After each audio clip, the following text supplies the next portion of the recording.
Okay, so the next step after you have your fabric cut into the strips that it told you to on the fabric instructions, the next step is to figure out what templates you need to cut to be able to sew. And so you're gonna get, this is group B, so you're gonna get your bags B1, B2, and B3. If you have split up your papers the way that it shows at the very beginning and bagging everything according to her instructions at the beginning of the book, it's really the best way to organize everything so you know what you need to grab and you're not searching through everything each time you need to grab something.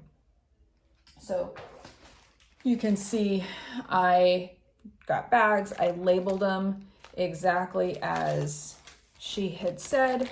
B1 with the foundation papers, B2 with the other foundation papers, and then B3 were the templates. So I've pulled all of that out, organized things, and I'll show you how I went about doing that. So you can see that I have the B1 foundation papers and the B2 foundation papers that we are going to be sewing our fabric to. But before we can get to those, we need to cut out the templates.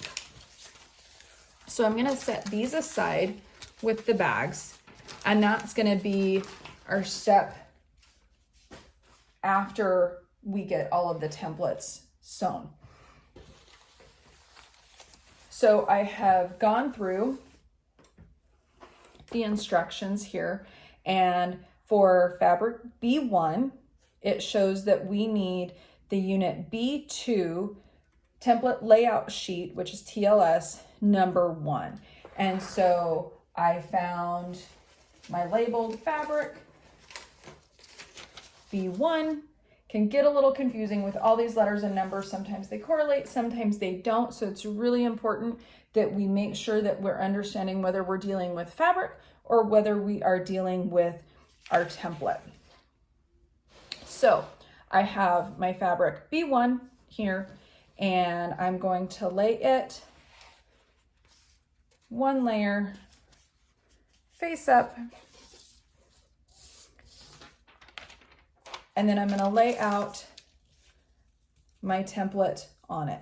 Now, we don't want to fold it under because then our fabrics are not going to be the right direction. Because these are angled, if you have a straight piece, a non-angled piece, it's fine to fold it over and then just come up, flip it over to the right side. But because these are angled, we can't really do that very well, okay? And so we only have one of these templates, but what we need is we need 4 of these on this piece.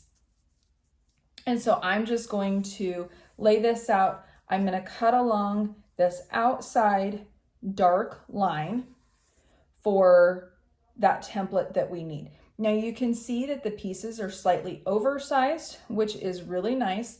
For these, it's not imperative that they get cut to the exact width. You don't have to cut along here. Really what we're worried about is these lines right here, and I'm going to cut along this one.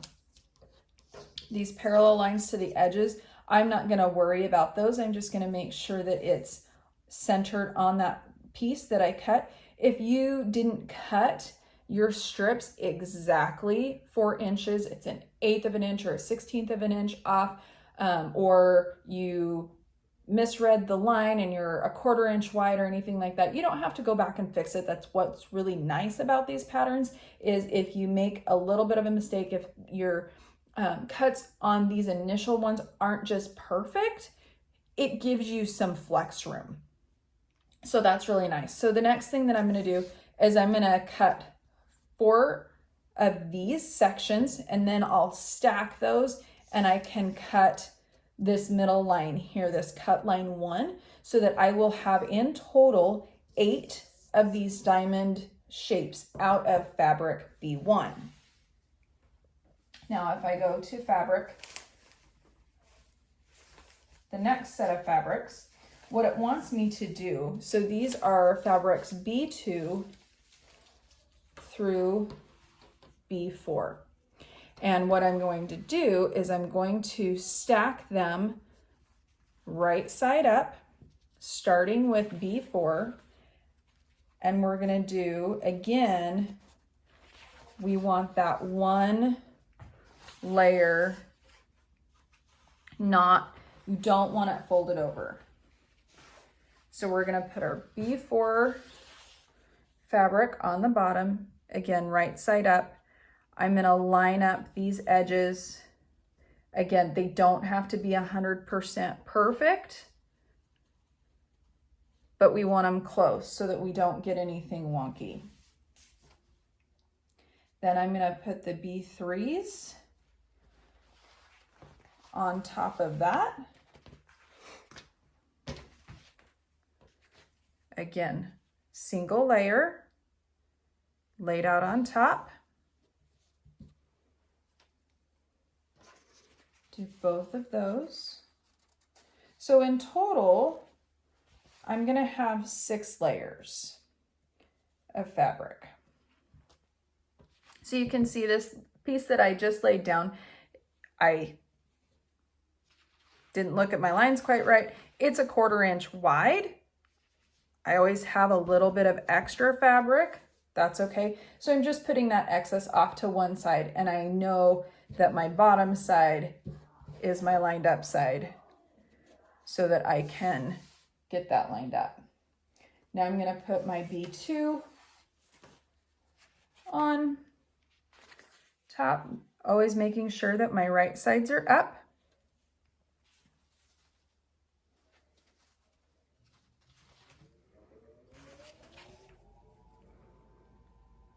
And with batiks, it's forgiving. If you forget which side is right side, it's not a big deal. You can make it work. They generally look pretty similar. There are some differences, but for the most part, it doesn't matter as much as it would if you were using cotton fabrics that definitely have a right side and a wrong side. Okay, so for our B2 through B5, or B4, sorry, fabrics, I'm going to be using the template layout sheets number 2 and number 3. So we've got these here, and it shows it right here very clearly, unit B2 template layout sheet number 3. And then here I have unit B1 template layout sheet number 2. So following the pictures that she's got, I'm going to lay out template layout sheet number 2 this direction. I have 3 of them. I only need 2. If I didn't feel comfortable cutting through all 6 layers, I could use my other one to set some aside and do it that way. But I feel comfortable cutting through all 6 layers. And so that's what I'm going to do. I don't need that 3rd one. So I'm just gonna set it aside. And then I'm gonna scooch this down so you can see. I'm gonna do the same thing for the template layout sheet number 3. I have 3 of them, but I only need 2 because I have 2 of each color. I still get my 8 of each color, but I only need 2 of the templates. So I'm gonna set one aside, and these are gonna go on this half down here like this. Now, if you're not comfortable and you think these are gonna move, there's an easy way to fix that, to hold them. If I can find it.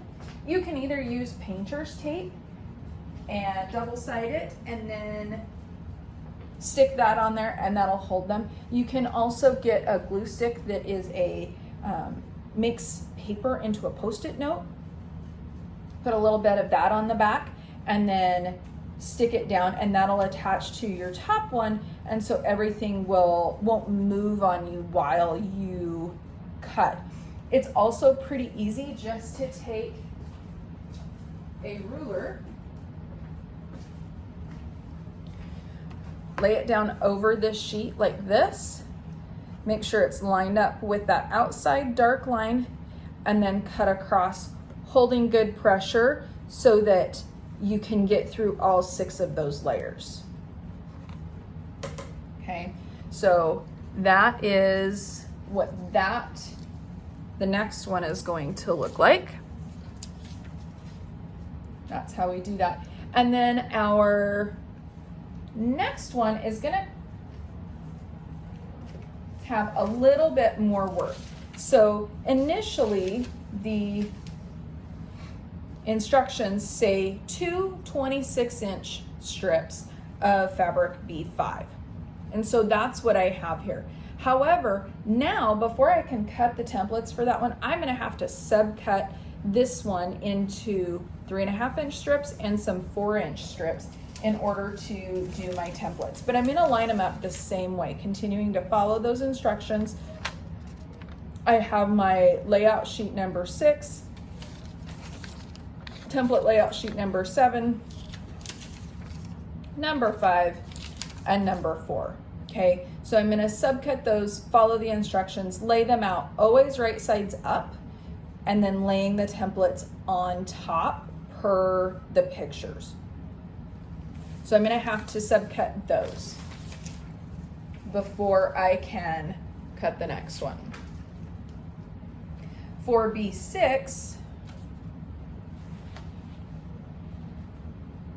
again, I am going to lay it out right side up, single layer, 4-inch. I've got my template B1, and I'm gonna lay it down like this, as you can see, so that that bottom line lines up with the bottom portion, so it's parallel or even on that bottom line if you so choose. And then I'm gonna cut that out with the smart corners. I only need 8 of these. Now I might have, I'm gonna look here real quick, some leftover of this one from month 1.